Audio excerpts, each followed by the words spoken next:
सभी को एडवोकेट शिवम पांडे की तरफ से नमस्कार। साथियों, मैं आपका advocate Shivam Pandey high court, चूँकि हाई कोर्ट में 4 से 5 सालों की मेरी प्रैक्टिस हो गई है और 72,800 शिक्षक भर्ती में नौकरी नहीं प्राप्त होने के बाद मैंने प्रोफेशन में एडवोकेसी चुना। और जिस न्याय व्यवस्था के कारण और जिस घोर अन्याय के कारण, तत्कालीन सपा सरकार की गलत नीतियों के कारण और माननीय उच्च न्यायालय से लेकर सर्वोच्च न्यायालय तक हमारी बात स्पष्टता न रखवाने वालों के कारण मैंने इस प्रोफेशन को चुना और अपने लिए निरंतर प्रयास कर रहा हूँ। 370/2019 समानता के तहत मेरी ही सबसे पहले प्रदेश में फाइल थी, लेकिन उस समय बागपत के कोई श्रीमान जी बहुत ही तेज़ी से उस फाइल के आगे कूदकर और फटाफट अपनी याचिका खारिज कराते हुए माने सर्वोच्च न्यायालय चले गए। तो आज भी 370/2019 स्पेशल अपील डिफेक्टिव, अगर आप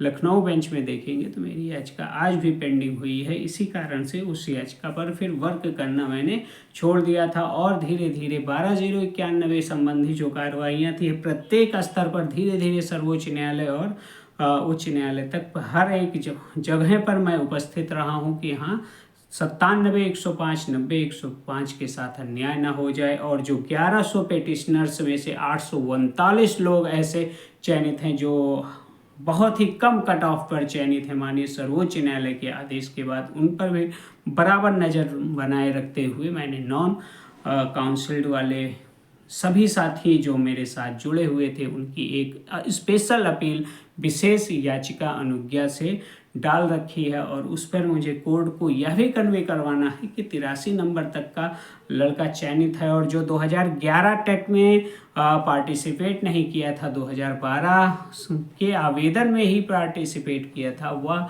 अभ्यर्थी आज चयन प्राप्त है। तो इन सभी बातों को एक साथ लेते हुए मैंने एक बृहद रूपी अपनी याचिका तैयार कर ली है और उस याचिका पर 2 याचिकाएं मेरी पड़ चुकी हैं और तीसरी अभी शुक्रवार को डाली गई है। चौथी याचिका कल अर्थात सोमवार को पुनः पड़ेगी। और चीज़ों को बहुत ही अच्छे ढंग से लेकर गया हूँ और हमारी रणनीति के तहत हम माननीय उच्च न्यायालय डबल बेंच में अगर ढंग से सुनवाई हो जाती है और हमारी सभी बातों को अश्वनी मिश्रा सर सुन लेते हैं तो बहुत ही ज़्यादा सार्थक परिणाम हम लेकर आएंगे। हम आप सबसे वादा करते हैं, हम उच्च न्यायालय डबल बेंच से लेकर सर्वोच्च न्यायालय तक कहीं ना कहीं एक ऐसा रास्ता खोलेंगे कि 72,825 की कैप बाउंडिंग भी खुल सकती है और अधिकतम साथियों का चयन हो सकता है। क्योंकि 97/105 का जो आदेश था साथियों, आज आप पुनः वो निकाल कर अंतरिम आदेश पढ़ लीजिए, वह